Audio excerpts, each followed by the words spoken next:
Hey everybody, it's Jason Blaha here, and it's time for another breakfast chat. Seems to be a lot of people's favorite segment, and today I'm eating, I'll let you guys guess it, bison rice, eggs, and cranberry juice. So, let's get over to the point. Today I want to chat with you guys a little bit about stabilizers and the myths that are out there in this almost ridiculous concept that if you pick an exercise that uses the most stabilizers, then you're going to gain more muscle out of it. And that's really a completely backwards approach. Now, you might be saying, Jason, what do you mean by that? And I'm glad you asked. So, the reason I say that is that people don't understand what stabilizers are. And I hate that when people say, oh, this uses stabilizers. They have this magical idea in their head that every one of your joints is surrounded by 1,000 tiny muscles that don't have names on them. Okay, they don't understand that stabilizers are generally big muscles, right? And they're just saying stabilizers because they don't know what muscles they're actually stabilizing the lift. And if you look at Lombard's paradox a little bit, that will explain a lot of that a little bit better. People have this, again, weird idea from the bodybuilding world. Bodybuilders tend to look at it like this, that the primary mover, the muscle moving is what's working, right? Well, on bigger exercises, that's not true. Okay, if you look at Lombard's paradox, without an intense contraction of the hamstring, you can't squat.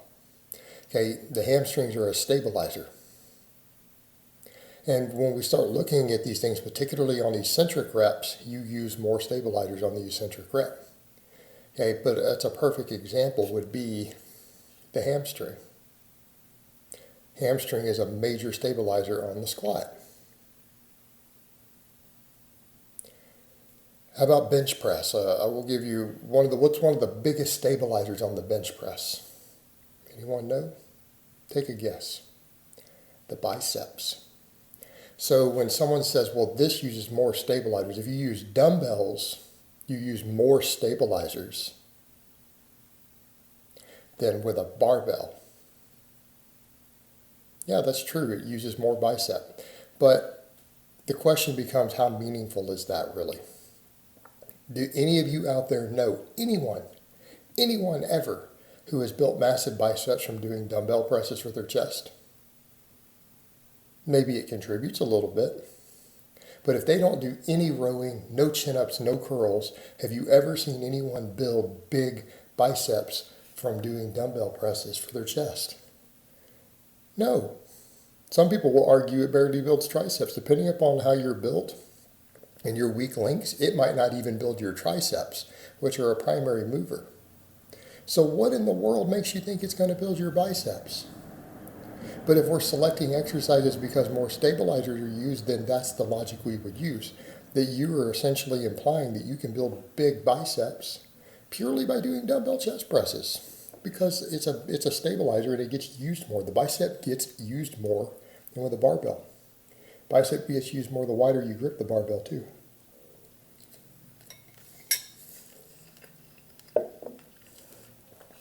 Same thing, lats. And I had a client bring up to me, because it seems like these days I have a ton of clients who do combat sports.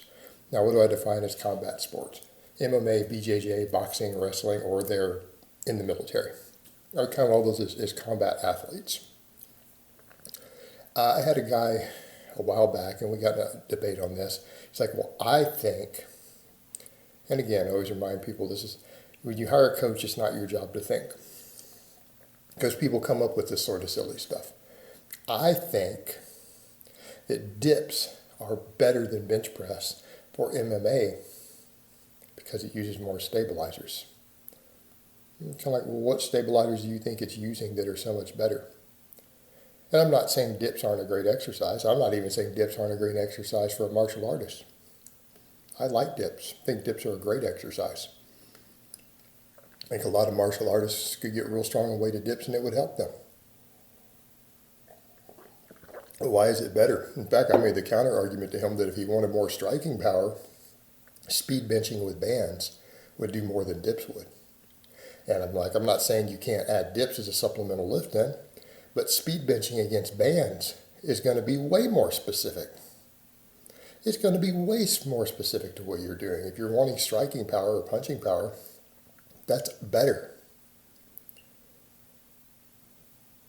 And it's like, well, what stabilizers are we talking about? Bicep lats? True, the dips use a little more lat.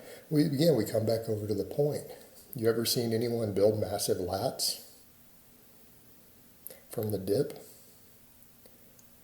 Now, I'll give you one to where it's used differently that does seem to work. Deadlifts seem to build lats. But I don't recommend deadlifts as a primary hypertrophy exercise either. Deadlifts build lats. But if we take that aside, anyone out there building jacked lats from dips who do not do any pull-ups, do not do any rows, do not do any sort of direct back work? Is anyone really building that? No. It's an ass backwards way of thinking. And then people will say, well, what about trunk musculature? I'm like, your upper body lifts are never going to build your trunk musculature, okay, as a stabilizer. Get your squat up to 500 pounds, right? Then you're going to have a lot more trunk musculature than you will ever get from dips or chin-ups or whatever it is you think you're stabilizing with these bodyweight movements. They're not even in the same ballpark. It's your squat and deadlift up to 500 pounds. And then come back. You'll see a lot more trunk development. But what is the bigger point here? These are all good exercises. These are great exercises for building size and strength. But picking them because of the stabilizers doesn't work. What we should be saying is a different approach.